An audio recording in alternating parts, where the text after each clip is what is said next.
Yep. So good afternoon. My name is Najma Muhammad. I'm a city planner, and today we're going to be discussing Infill residential development ordinance on a more neighborhood scale. And in a couple of slides, we'll be specifying the neighborhoods that we wanted to look closer at this evening.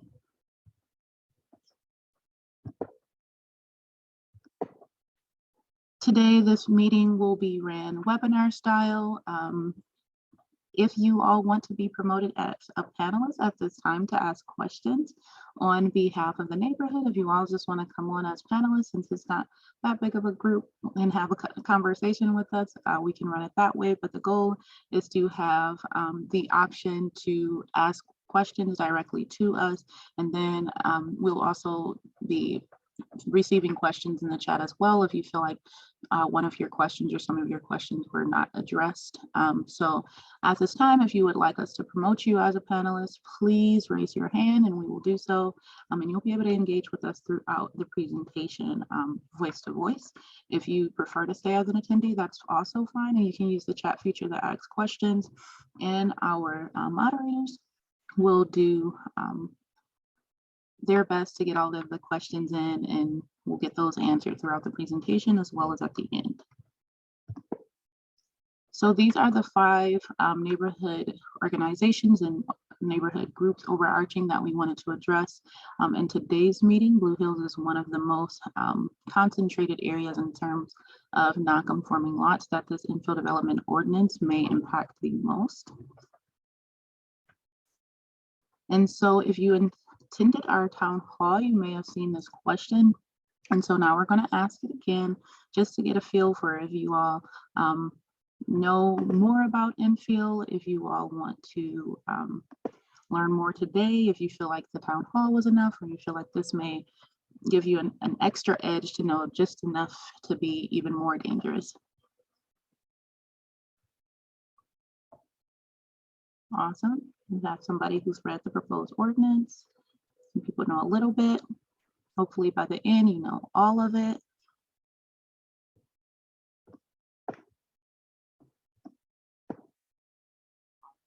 Okay. A couple more seconds, see if we can get that one more person.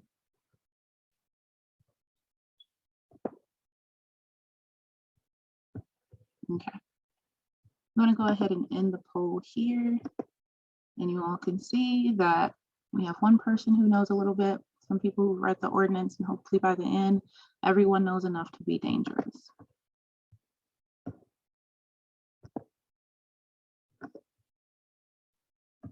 Okay.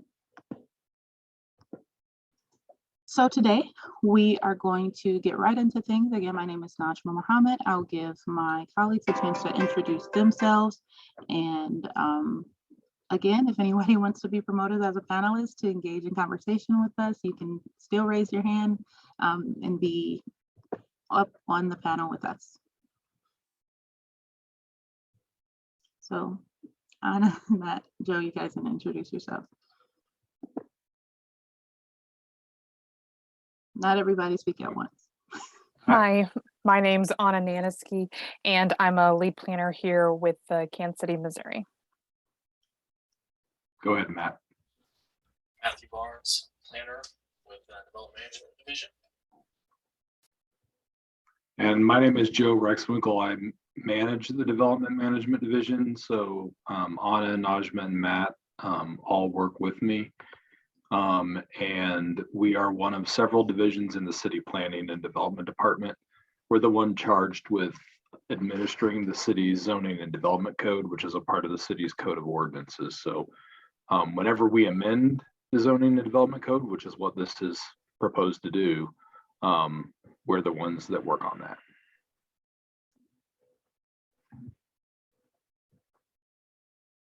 Great. Okay.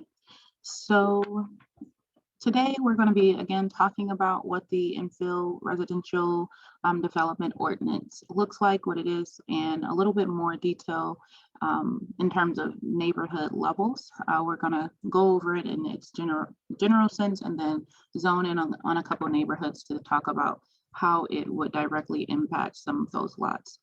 We'll also have a little bit of a discussion about what's next, what our next steps are in terms of public engagement and outreach, as well as our hopeful plan of getting it through to council and city plan commission.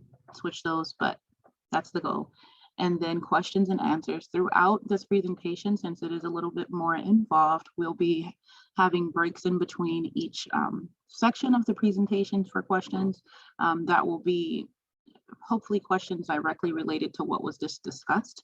So if we've gone through something and you got caught up on a word or a concept, ask that question and we'll address it at the end of that section. Try to wait on those really big questions till the end of the presentation, because we just might touch it in the rest of the presentation.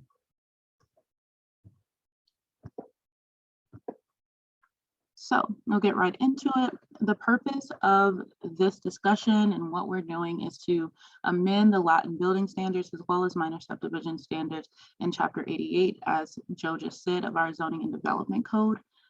Mostly lot and building standards, but we will slightly touch on minor subdivisions as it has an impact on infill residential development standards and vice versa. The goal of these amendments is to help create a more streamlined process for contextually appropriate residential development. So it's allowing people to do more by right without having to go through many of our entitlement processes that our department handles. And I'll get more into what that means and what that looks like in a bit here. So the first question is, what is development? Development is any kind of building, construction, renovation of a home. So this could be adding a deck to your home, adding an additional space or room to your home, changing the outside of your home from brick to vinyl. That's development on a small scale, and then it could be as big as building an apartment building or a complex of buildings. Commercial level. It ranges from something really small like a deck to something really big like a hotel or a medical campus. Who are developers? Again, that can be you, that whoever owns, manages, or invests in the home. That can be you as a homeowner adding to your home. That could be a renter investing in the maintaining and wellness of a property. That could be someone who buys and fixes up homes. So it's anyone who's improving a parcel of land or property on a parcel of land in the city, anywhere really. So what is infill development? More specifically, this is development on an undeveloped lot surrounded by developed lots. So this may be that vacant lot that's right next to your home. It could be the lot across the street from you. And then as well, it's the improvement of existing developed lots. So again, that could be the addition of your on your home. It could be expanding your front porch. It could be making your home wider. It really has a wide range in terms of what we will be covering with this ordinance. So as I was talking about before, we have a current process. This infill development ordinance is not introducing anything new outside of what we can already do with our current code. We're simply trying to make that process go more smoothly and easier with less barriers involved to getting you to that final phase, that permits phase, is getting you to permits and being able to build on your property, big or small. And so currently it looks like, does my lot meet zoning and development code standards as it stands right now? If the answer is no, then you're likely going to have to survey your property or have your property cited in terms of a site plan. That can cost a lot of money to do. And then you're going to have to go through a process with us to have a pre-application meeting. Afterward, you're going to have to apply for a variance or a minor subdivision, depending on what it is that you're wanting to do. And if you're applying for a variance, then you have to go before the Board of Zoning Adjustments, and they'll have that final determination of whether or not it'll be denied or approved. If it's denied, you simply can't build. If it is approved, you can build within the confines of what that variance request is. Even so, the finances that goes into these application processes and these entitlement processes, along with the time, anywhere between 6 to 10 weeks. And that also depends on how fast you're able to get things surveyed and turned into us. If the Board of Zoning Adjustments want to see, if the Board of Zoning Adjustments wants to see edited site plans, things like that may slow down the process. So again, the entitlement process aren't a guarantee, and sometimes, oftentimes, stifle or deter people from wanting to improve on their properties. And then after you go through that, should it be approved, then you can go to permits. Or if your lot does currently meet our zoning standards, then you can go straight to permits. But many of the non-conforming lots that we have found do not fit this straightforward process. Our proposed process is a lot shorter. So you still ask the first question, does my lot meet zoning code requirements? If the answer is no, then you're wanting to know, does it meet infill lot and building standards? And we'll go into more of what that means, what infill means and all of that shortly here. But if the answer is yes, then we will measure your lot up against our proposed infill development standards and procedures, and you'd go based on those setbacks. And if you're able to meet that, you will go straight to permits by right. You don't have to go through the Board of Zoning Adjustments to get a variance to the setback requirements if the goal is to build in the context of your block so that your home looks like the homes that are already surrounding your property. If not, then you'll go back to what I just showed you, those conventional standards that we have today, and we'll go through that process again. But likely, we foresee that many of the non-conforming lots that may run into the issue of having to go through that variance process will now go through this infill development process of determining whether it's an infill lot. If yes, by right, it'll be able to go straight to permits. So, conforming versus non-conforming. Does it fall into what conventional standards allow? Is the question for what is conforming versus non-conforming. If it is conforming, then again, it doesn't meet variances and it has all of the setbacks that are currently required under our modern zoning and development code, lot and building standards. If it is non-conforming, that means something about the lot does not fit into our lot and building standards. This can include the width of the lot, the area of the lot, and oftentimes we run into the width in the area because that controls our setbacks, front, rear, and side yard setbacks. Non-conforming does not mean it's non-buildable. So the homes on this slide are all non-conforming by our current development code, but obviously they're perfectly fine homes so that we're at some point conforming and able to be built under our requirements. I know that was a lot of information. From what I just discussed, are there any questions?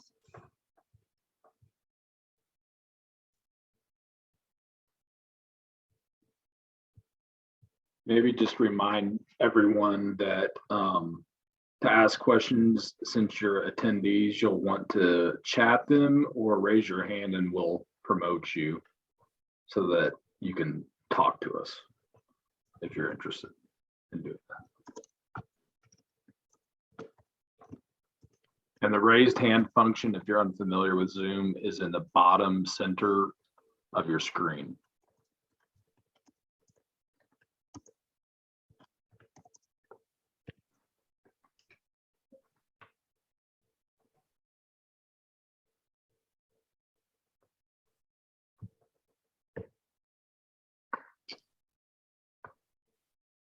Chad has asked, what stage is this current ordinance in?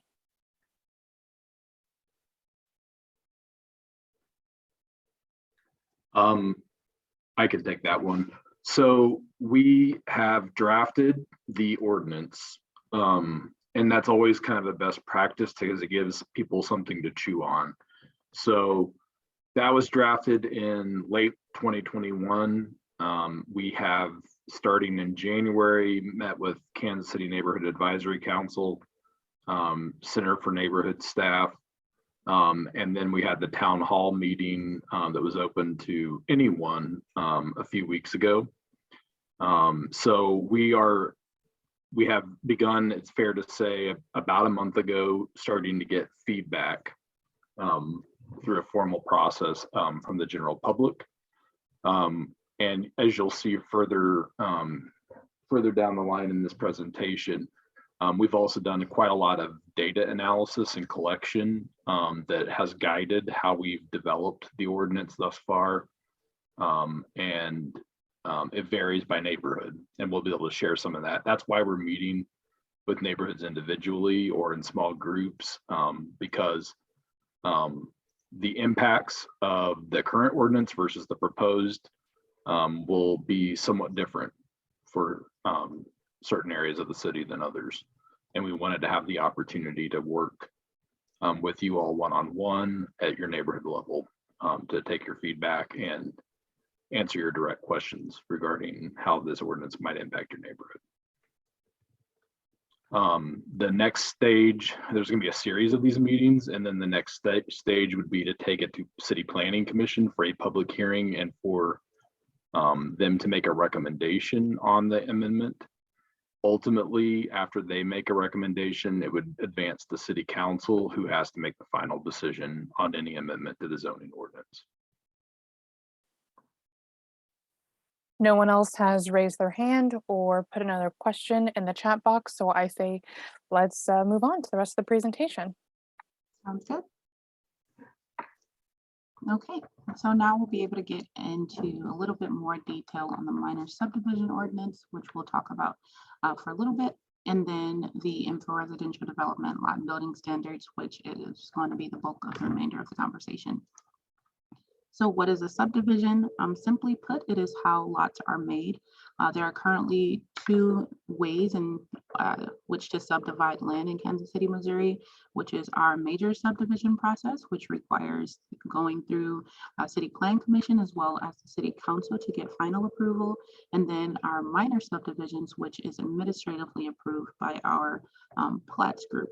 So that looks like lot splits, lot line adjustments, and lot consolidations.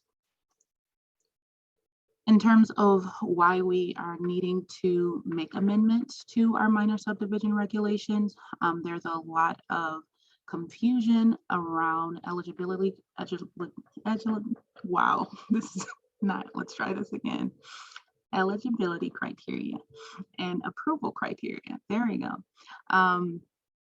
It assumes that subdividers are dividing land into new lots for purposes of development anytime they're dividing land, and currently any subdivision involving 6 or more lots has to go through a major subdivision process, which does not always work, or it does not seem to always be necessary. So we're creating a little bit more ease and around this process by creating a more tiered minor subdivision process.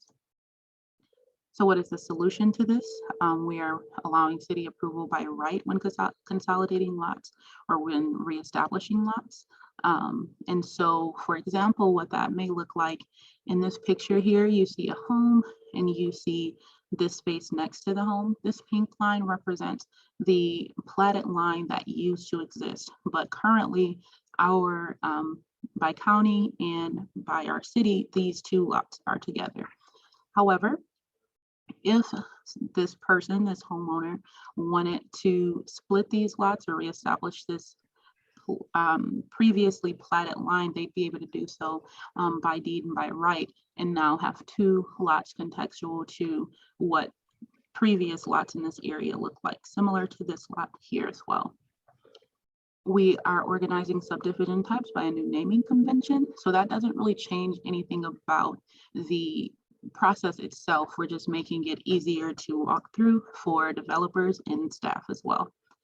And we're providing incentives for incremental developers and minor subdivision policies that complement this infill development. So like I just explained, being able to reestablish this lot line will allow this builder to have contextual lots, but now they need lot and building standards that would allow them to build on this lot. And so we'll get into more of what that looks like in a few slides here. So this just briefly goes over those types of minor subdivisions. So a lot combination combining two lots. We can go back to this picture so you can see someone wanted to take these two lots and make them into one lot. That's the first type. And then we have lot splits, taking one lot and splitting it into more lots, up to 5 lots.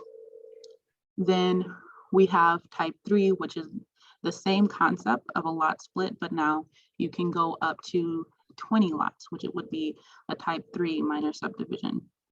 Lastly, we have what is called a condominium plat, which is slightly different. While you're breaking up the lots themselves, correct me if I'm wrong, but while you're breaking up the lots, the ownership is with the property that sits on the lot, but there is some level of shared ownership between all of them. Joe, please, if I am not expressing this the best manner possible, please help me. I think that you are. It's difficult to explain, and Chad asked a good question that I think will allow us to extrapolate or elaborate on this a little bit Okay, in the next Q&A segment. sounds good. We'll wait for that, but that's a fun one that we'll get into a little bit more. So again, this is another example of that, this reestablishing of the original platted lot lines without going through the major subdivision process or the minor subdivision process. In that sense, you're going to be able to do this now by right. If these were the platted lot lines, you can now go to the county, say, with your survey, and reestablish these lines without having to go through one of our processes. And now, instead of one lot, you own 3 lots. That's this area again, so you can see what that looks like on a more of a street view.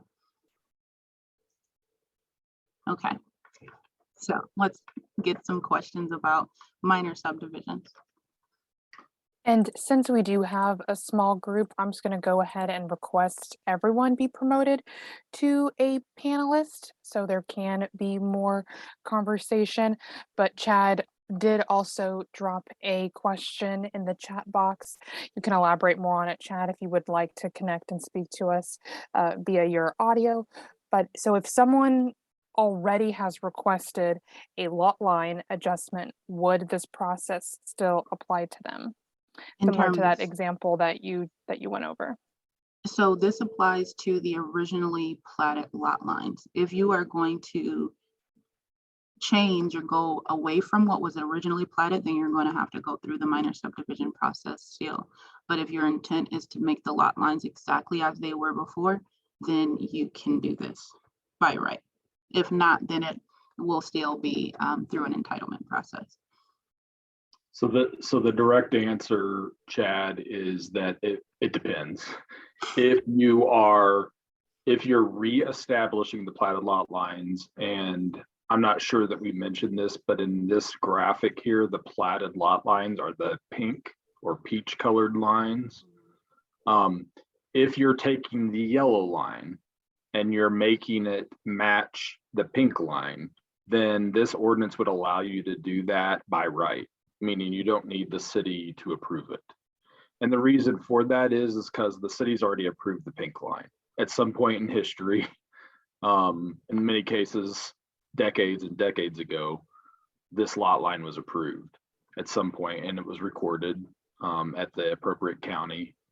And so with that in mind, it seems a bit onerous to make people have to go through a subdivision process, even if it is just a process to be approved by staff to reestablish something that's already been approved and recorded. It's just that over time, someone purchased multiple platted lots next to each other. In the case of this property owner, they purchased the 2 adjacent platted lots. And the effect that the current ordinance has on this property owner is that if one of those 3 platted lots is non-conforming, which is unfortunately very common, then those 3 platted lots are deemed combined. And the impact of that is that you could only build 1 house. So it may be that this owner, has lived in this house for decades, but they've maintained the lots next to them, and over time they've purchased them because they were maintaining them. But now, as a means of building wealth for themselves, they want to sell the 2 lots so that someone can build a house on them. Under the current ordinance, you can do that in many cases. Sometimes you can't. Sometimes the path that Najma laid out will lead you through a BZA process, for example, and it doesn't get approved. But in most cases, you can do that, but it's a very onerous process and costly. And what we see that happening is that it's discouraging people from even doing it in the first place. So what we're trying to do is make it a bit easier to get to that point. If you're trying to reestablish a lot that is not consistent with the platted lot line, you would still have to go through a minor subdivision process. But it would be more straightforward because of some of the language that we're proposing within that minor subdivision ordinance. And I see that he just asked another question. It actually goes right into what we're going to be talking about next. Okay. So I'll hold on to it and I'll hopefully answer it in this next section. So, and actually that's how I'll start it. So if you're reestablishing these lines now, you have smaller lots that under today's standards would still have to go under our conventional development standards. And so you'd be basing your lot width and your lot depth or your front and rear yard setbacks, side yard setbacks based on whatever zone this is in. So if this is in R6, then you're likely going to need maximum of 30 feet front and rear setbacks and maximum of 8 feet side setbacks. And sometimes that doesn't leave you with a lot of building area. And so in conjunction or complementary to having these new standards for minor subdivisions, we will also need for new or reestablished lots and existing lots that would technically be deemed non-conforming new standards. So in comes our lot and building standards for our residential districts in terms of. But before you do, there was a question posed in the Q&A that's related to the minor sub ordinance. So I'll go ahead and answer that real quick. The question was, how did the number of 20 lots come about? So there's 4 types of minor subdivision proposed, and Najma went through that in one of the slides. But currently there's just one type, and because the eligibility and approval criteria are blended together, it makes it confusing for staff and for the customer and the surveyor, the design professional working with the customer, to know whether the customer is even eligible for a minor subdivision. And then once we determine that they are eligible, understanding what criteria we need to use to approve it or not can be also a little confusing. So the amendment would propose to separate those 2 out and make so that it's more clear, and then create the 4 types of minor subdivisions that capture really the 4 things that customers are trying to do when they're subdividing property. Like Najma mentioned earlier, they're not always trying to develop property. Sometimes someone just wants to purchase 5 feet of the backyard from their neighbor because they want a bigger yard. Under today's ordinance, that requires the process that she's outlined, the minor subdivision process. And it may still, depending on what they're trying to do. We arrived at the 20 lot because there is increasing interest in people who are purchasing multiple contiguous lots from the homesteading authority or the land bank, or just from a property owner or a neighborhood association who's over time become the owner of multiple contiguous lots. And they're wanting to, in many cases, build houses on these lots, and they're deemed combined, as we mentioned earlier. And so you can only build one house on it.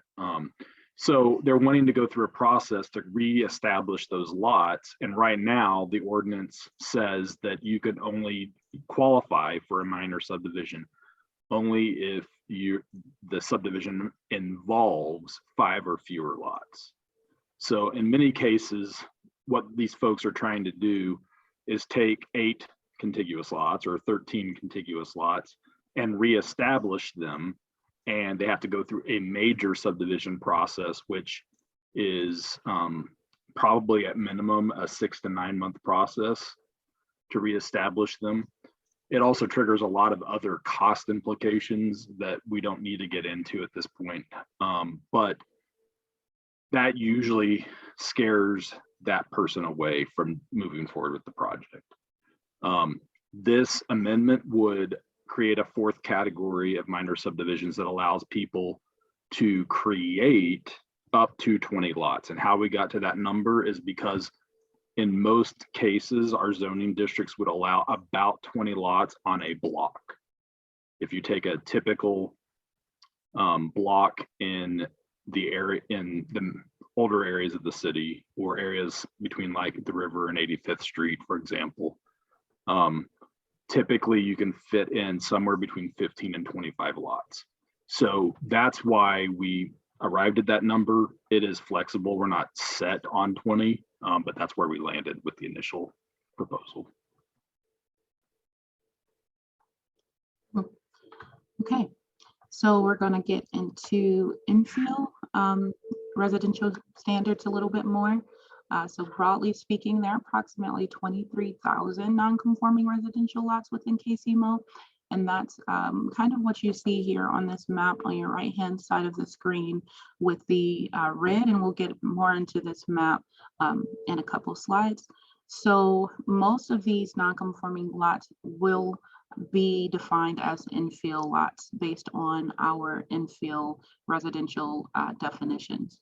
So this has resulted rather in an increase in variance requests for homes made by the introduction of zoning and rezoning, because now their lots are considered illegal or legally non-conforming, and anything outside of our conventional standards has to be brought into current standards. So if your house was sitting fine, legally non-conforming, if you want to change anything on it, or if you want to improve your lot, it is now triggering other variances. So if your house, for instance, sits in the front yard setback by 18 feet because your zoning changed, even if all of the homes in your neighborhood sit that way, if you're wanting to change the front of your home at all, you're going to automatically have to get a variance in order to bring your lot into compliance into what is our conventional development lot and building standards as it is right now. And this creates unequal burdens on areas with lower market values and areas that we know has been historically divested, areas that may not have as much economic investment as other areas in the city historically for various reasons. So to get a little bit into more detail about what our lot and building standards are currently, we have three types as of right now: conventional, open space, and conservation. Most likely when it comes to residential lots, we're looking at conventional lot and building standards. Very rarely do we see open space and conservation space developments or residential developments. And so we're wanting to add a fourth context, which is infill development for those, again, lots that are sitting in between already developed land, or those lots, again, that have been created non-conforming by zoning over time, way before, you know, this group of planners became planners. There were rezonings and introductions of zoning that created a lot of legally non-conforming lots in our city. So I'm reiterating legally non-conforming, because when we look at this map and you might see that your house or your properties you know about are highlighted as non-conforming, that is not necessarily a bad thing. That doesn't mean that you're in trouble with the city or with the law. It just means that this infill development ordinance may help you be able to maintain your property in a way that is now compliant and legal with our current indoor proposed zoning and development code through our infill residential lot and building standards. So now we're going to briefly look at the parcel map. Many of you may have already viewed this. If you were at our town hall, or if you've been up to date with our Chapter 88 website, you've already looked at this map. So essentially what this map shows is Kansas City, Missouri. This is our city. And if we're zoom in here, we're going to see a few things. The blue lines are outlining our designated parcels as of right now, what parcels are currently platted in our city under today's platting requirements, or the most recent plats made, or the creation of lots, shall I say. This is what we have in our records. Furthermore, you'll see a red dashed outline. That red dashed outline is referring to that portion of the code that Joe mentioned, that if you have lots that are under common ownership and are deemed non-conforming, then they are then deemed combined. The purple represents lots that are non-conforming. On top of that, we have another layer that shows lots that are vacant. So if you get to some block face like this, where there's this weird purple orange mixture, that just means it's a vacant lot that's also non-conforming. And so this may be considered an infill lot. Also this, I don't know why this isn't vacant, but maybe there's a house there I can't see. So this would be an example of an infill lot, and we can go into a little bit more detail about what building on a lot like this will look like. So this lot is available online if you all want to explore it a little bit more, but that is the gist of what the colors and the lines and all of that means. It really just allows you to see what we see when we're talking about the widespread non-conforming lots in our city. And we see this ordinance as being a way to help bring many of these lots into to be conforming with our current code, and also provide a way for developers, residents, homeowners to build and maintain their property in a way that is less restrictive and creates less barriers and less time and money spent on trying to get a process, and more time and money spent on maintaining of your property. And so if we want to spend a little bit more time on that later, we can. Again, we have a really small group, so I think we can do be a little bit more flexible. So again, lot and building standards. This is our solution to that issue of having a lot of non-conforming lots that are requiring Kansas City residents to go through entitlement processes for various improvements on their lot that may have nothing to do with their lot and building standards, but because they're non-conforming, it triggers the need for other ways of bringing their lot into compliance through permits and so on and so forth. So to reiterate what we talked about right at the beginning of this section, creating or reestablishing prior lot lines will create a need for new lot and building standards that allows for building in a way that is contextual. So actually I'll bring this over again and give a brief example. So if you're wanting to build, say, on this lot, you're going to want to build a house that looks like the homes that are abutting or next to you. And currently, in order to do that, you would need to get a variance through that conventional standard process that I went through earlier. But the goal is, with this infill development ordinance, is to take essentially the average of what's already surrounding this property right here and be able to build within that context, not within the context of largely blanket what conventional development looks for the entirety of Kansas City. Because you and I both know all of Kansas City is very different in different ways, and each neighborhood even has its own context in the way that homes are built and the way that homes sit on the street frontage and all of that. And again, removing some of those barriers that small developers, homeowners are meeting when they're simply trying to improve on their home. And legalizing those lots to make them buildable, and removing that deeming of non-conforming status based on some of our conventional lot and building standards and non-conforming lot standards. These are just some examples of what infill can look like. It doesn't necessarily mean that a low-rise and mid-apartment is going to go next to your home.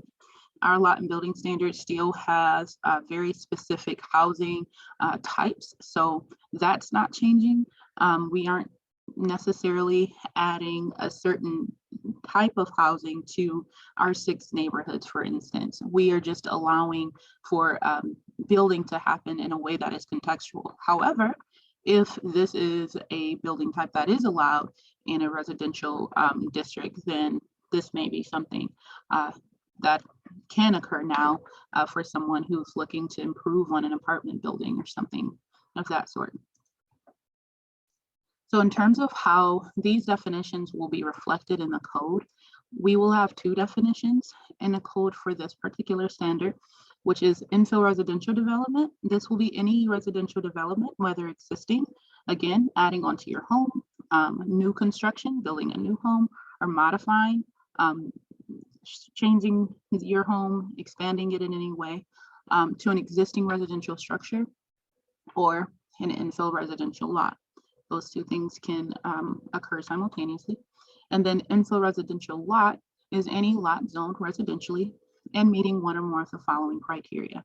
So this is a and/or situation, one or the other, or both if it applies. Described by deed or plat recorded prior to January 4th, 1954, or annexed into the corporate limits of Kansas City prior to January 1st, 1954. Even if it was not annexed into the corporate limits of Kansas City prior to January 1st, 1954, that does not necessarily mean that it was not already described by deed or plat. So again, it can be both and/or one or the other. So getting into very much zoomed in view of what these standards are going to look like. This is a aerial view based on our map that I just showed you all of Blue Hills neighborhood, which has a great many non-conforming lots, as well as many that are deemed combined. So as I was discussing before, that red means that these lots are under common ownership and are also deemed combined because they're non-conforming under this section of our code here. So this red is deemed combined. All of these lots are owned by the same person and they are non-conforming. So they're purple because they're non-conforming, they're orange because they're vacant, and they're red because they are deemed combined under section 88.610.03C. Non-conforming lots brought into compliance based on the adjacent lots by the proposed ordinance. So while these lots are now considered non-conforming under the proposed ordinance, taking the context of all of these lots on this block phase will likely bring all of these properties into conformance, because you'll be going off of the, I say average loosely, we do have an actual calculator for this and we can go through that, but we'd be going based off the context, I'll say that, of all of the homes on this block phase. So just looking at it, you can see that these homes are similar in context in the way that they're placed on the property. If we were to look on the street view, they might look different, but they're built in a similar building footprint in terms of where they sit on the lot. And so if someone is wanting to build in these spaces here, they could do so. They could do so under our infill development lot and building standards in a way that fits in with the rest of the properties that are already on this block. And if someone wanted to reestablish the previously platted lot line, if we had on our records and they were able to survey that this lot line existed, they could now split this lot and now they have 2 lots, and now they can again build on those lots under the infill development standards. Similarly, as before, this is ROCKHILL CREST. Again, these are the neighborhoods that we grouped for this particular meeting. These are non-conforming lots that would likely come into compliance under the infill development standards, because as you can see, they are built in similar footprints, similar setbacks, based on whatever the lot and building standards were or the zoning was at the time that they were built. And we'll just go through these because I believe the concept is there, but if we need to get a little bit more clarity, of course we can. Same for these, considered non-conforming, but would likely come into conformance under infill development standards.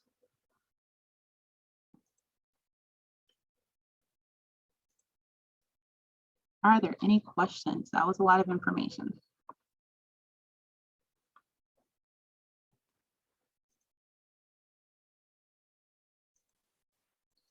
No one has raised their hand and there are no new questions in the chat box. But remember, this isn't your only opportunity to ask questions.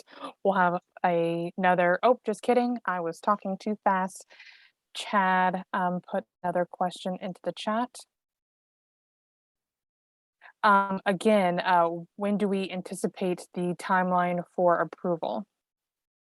I mean, our hope is June, but that depends on our ability to get it before the City Plan Commission and then ultimately in front of the City Council.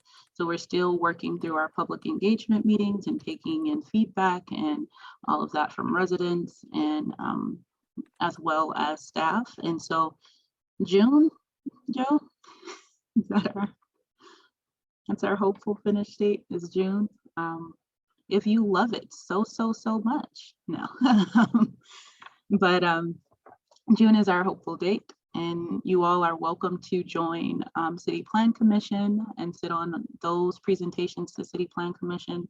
We'll be presenting an update to City Plan Commission April 19th. So if you wanted to sit in on that, they won't be making a decision at that time. They'll just be getting understanding of where we are with our ordinance. So Okay. as I was saying, this isn't your only opportunity to ask for questions. No one else has raised their hand or put a question in the chat box. So let's continue and then we can move forward on the larger question and answer portion of the meeting later on. Sounds good. So now we're getting into the last few points here. These are strides toward things like accessible and affordable housing options. City Planning and Development Management Division is limited in terms of things that we are able to do outside of zoning and development code. And so we work with other departments like Public Works and our Neighborhood and Housing Department in hopes that what we do through zoning can only support their efforts in areas of providing city services to residents. And so our goal is to create fewer barriers for first-time and incremental developers. And when we say first-time developers, again, that means first-time homeowners, renters who are really invested in their neighborhoods and wanting to make sure that the property they are staying in is to the best standard, and being able to create processes that create more support for individuals who aren't as familiar with development as some of these commercial developers. So running into some of our processes may discourage people from wanting to continue with their projects. And we want to stop that from happening because we believe in investing in what we already have in our current housing stock. And so we want to support that in any way that we can through zoning and development. And again, making use of what we have in the city's core and building on the homes that are already here. There are a lot of incremental developers who are wanting to refurbish existing homes instead of building new ones. So making processes such as those easier. Homeowners who have been in their homes for years but have ran into issues when trying to build on their deck or reestablish certain areas of their home that has always been allowed, but again, under these non-conforming, legal non-conforming standards would have to go through variance processes to allow for certain additions, certain improvements to their home. But we again do our best to assist other city staff and city departments in providing what's best for residents and taking in all of you all's concerns in terms of, again, what we are able to do in our department to support you and to support other parts of the city's homes, development of infrastructure, streets, sidewalks, trees, etc. So you all met me. We went through all of the things. We have an understanding, I think, of what infill is and what our limitations are as city staff. And so we're going to now get into the conversation. Where we get into our questions and answers. We will again request you all to become panelists, because I think that might be the easiest way to go about this next portion. So if you all are interested in asking some of these bigger questions and having a more free-flowing conversation with us, please raise your hand to be promoted as a panelist. For these Zoom calls, it is a little bit more difficult to have those free-flowing conversations, so we just have a few rules of engagement to make sure that we're able to have a productive conversation, which is where we encourage one speaker at a time. One, the computer isn't really good at picking up multiple voices, so it just kind of turns into static. And since this is being recorded, we want those who are listening to this later to be able to hear all of everyone's questions and all of the responses. Since there are so few people in this particular meeting, the next one is a little bit less relevant, but again, still, if a question has already been answered or been asked, listen to it to see if it maybe your question is answered in that answer to avoid redundancy. That came out weird, but I think you got what I meant. And lastly, be respectful of other panelists who wish to ask questions. Try to allow other people to ask questions if you feel like you've asked a lot of questions, or if you feel like you didn't ask a lot of questions. Step up a little bit and put some questions out there, because we really want to answer as many as we can while we have you here. And we'll have more of these. So if you think of other questions, and again, we have our website where you can ask questions, we'll do our best to get those answers to you in a timely manner if we cannot answer them tonight. So the floor is open. Ask away.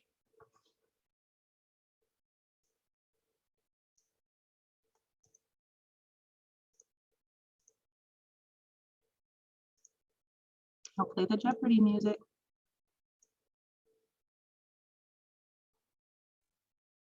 Hi, Tom Meyer here for Neighborhoods. Nice to see you, Joe. It's been a long time. I was an intern at City Hall a few years ago, for those that don't know.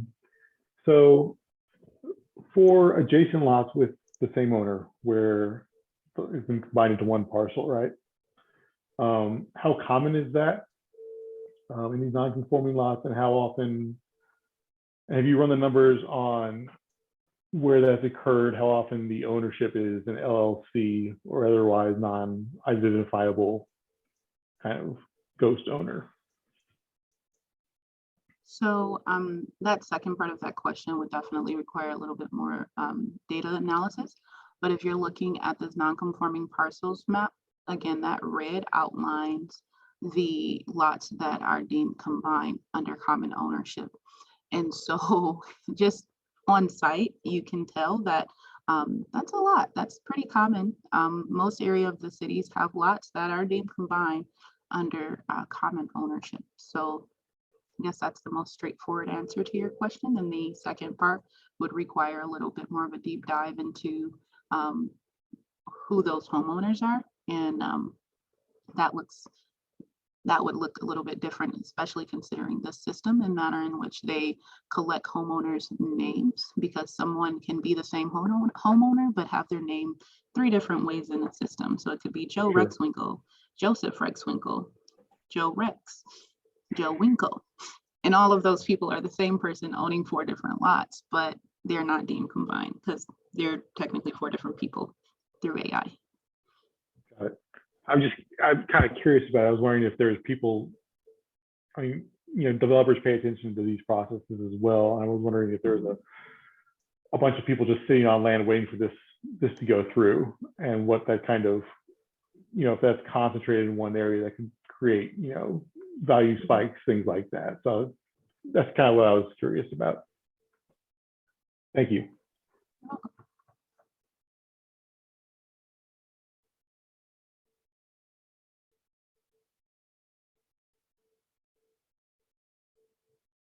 Any other questions? Everybody knows what infill is? Okay, so what I'm gonna do really quick is go here. And if everybody's answer isn't enough to be dangerous, then we're definitely gonna need some more questions. So Anna, if you can go ahead and put that poll up. Possibly. Sorry, I sneezed and missed it. What did? That's okay. If you could start the poll, because it seems that all of our participants know enough to be dangerous and they have 0 questions for us. Started the poll. Excellent. While we're hearing from attendees, I have to point out that Anna's like bathed in light. Sorry. Not by design or intent, but quite the visual effect. It's very nice.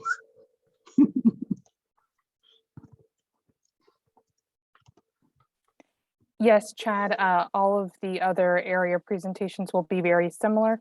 Just that portion of the presentation where we zoomed in on each neighborhood, those will be unique to each discussion and each neighborhood. Those are the main thing that's going to be different between each presentation.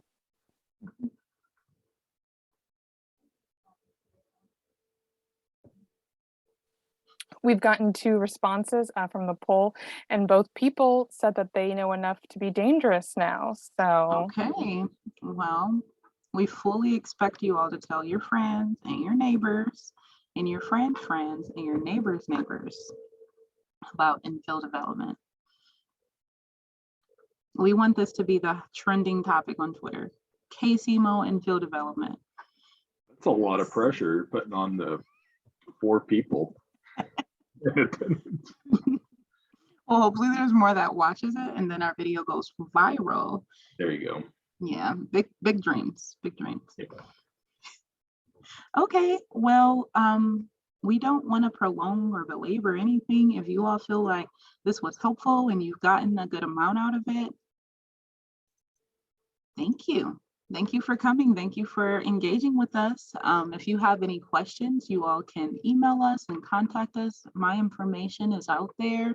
If you can find it, no, I'm playing. It's pretty accessible. It's on all the flyers and emails that you've received. All of the registration links should have had my information. I can go ahead and put my email here again, as well as all of our lovely staff who are on this call. If you have any questions for us throughout this process, if you want to stay on top of when this ordinance goes before City Plan Commission and City Council, you can look at our Compass KC case as well, and that link can be dropped in the chat, and it's also available on our Chapter 88 webpage. Stay on that Chapter 88 webpage. The person who updates it works very hard to make sure all of the information is accurate, correct, and helpful. So if you find that it is unhelpful, please let us know and we will let them know immediately that they need to fix it. So thank you. Have a great evening. If you all don't have any other questions for us, we will go and have a great night. thank you, everyone. Thank you. I hope that your son won the baseball game.